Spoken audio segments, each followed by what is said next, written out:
Hello, this is Jim Langborg, your fire chief, and I just wanted to do a quick video for you showing you some of the changes of our web page. As you know, we've put a lot of time and effort into it with the goal of making it easier to use and a better tool for you as members of the fire department as well as members of our community.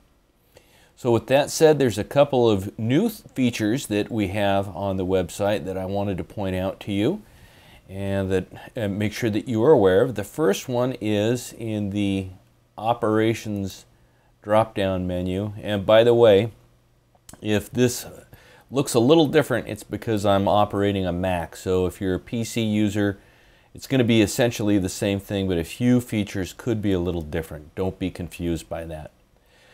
So again, in the Operations drop-down menu, we have the Operations and Procedures Manual. So as you know, we've been keeping our policies and procedures, or we've placed them online. Now we've taken the next step and organized them into an actual manual. So when I open that up, you'll see that we have a PDF file that opens up in the form of, and I'm going to shrink this just a little bit, in the form of an online manual. And what I'm going to do here, and there's a couple of things on this front that I want to point out to you. First, you see that we're going to be keeping on there when it's been updated. So every now and then take a look at it and see if it's been updated since the last time, because there might be something new.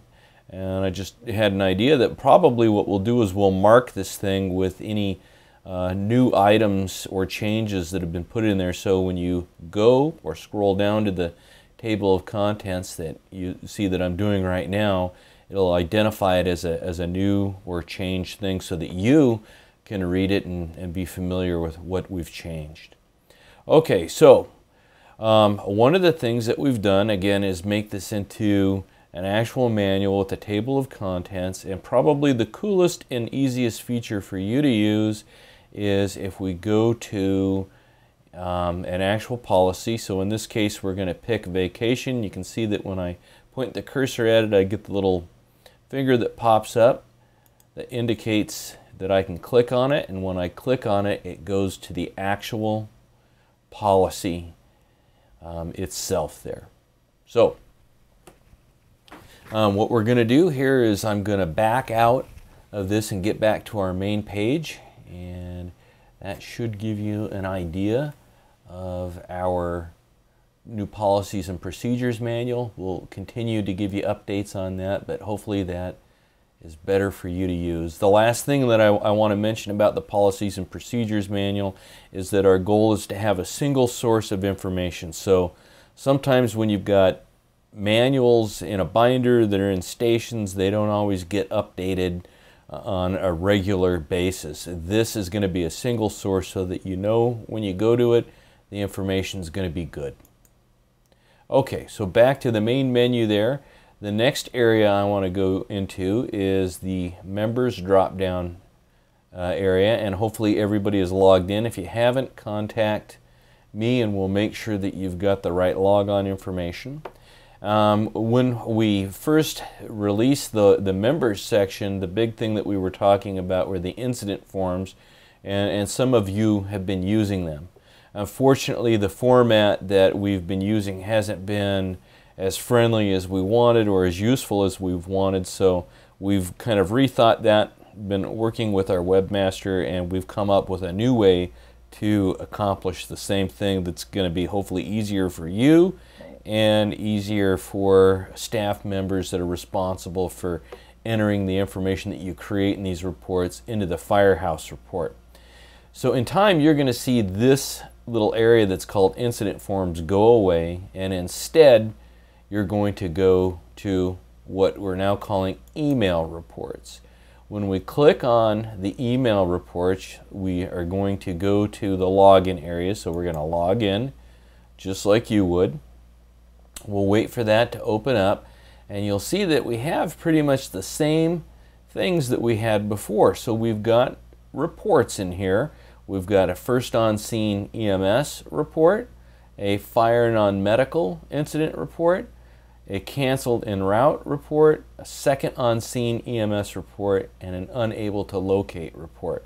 So real quick, I'm going to go through these and explain when you use these. A first on scene EMS incident report is going to be a slightly longer report, and it's one that you would fill out or create when you're first on scene, or you get there before Western Lane Ambulance does.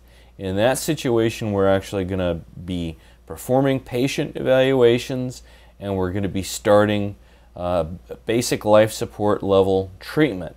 But when you are working at that level, you have to have a full report, as opposed to being second on scene, where we're primarily just assisting on-scene paramedics with their care and treatment. So when we open this up, this is what you see.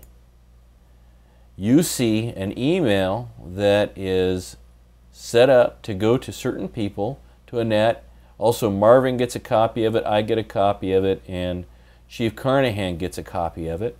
When you look at it, you see that there is the body of the email is already in place, but everywhere where you see brackets and capital letters that say fill in here, this is the area that you need to put in information. So for instance, if we look at this, we see dispatch to, that would be the address for what you were dispatched to. So dispatch to, type in 123 Maple Street 4, then you would type in a nosebleed.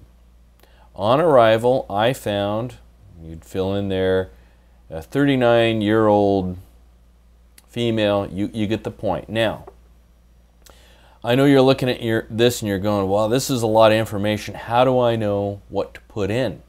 Well, I'm going to show you. What we've done is we have added an example or a sample for you to follow for each of these reports, with the exception of the second on scene EMS incident report, and we'll talk about that in just a second.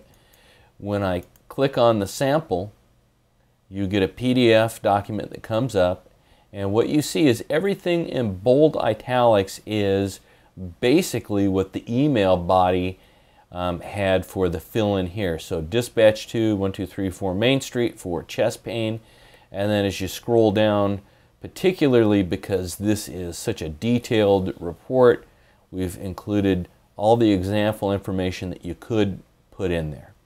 Okay? And obviously, if you have questions, then you can go ahead and contact myself or Marvin, and we'll help you out with that. Fire non-medical, basically the same thing. This report is used for things like car accidents, fires, fire alarms, those types of things that are going to require detailed information. Typically, they're going to be filled out by the person that functioned as the incident commander.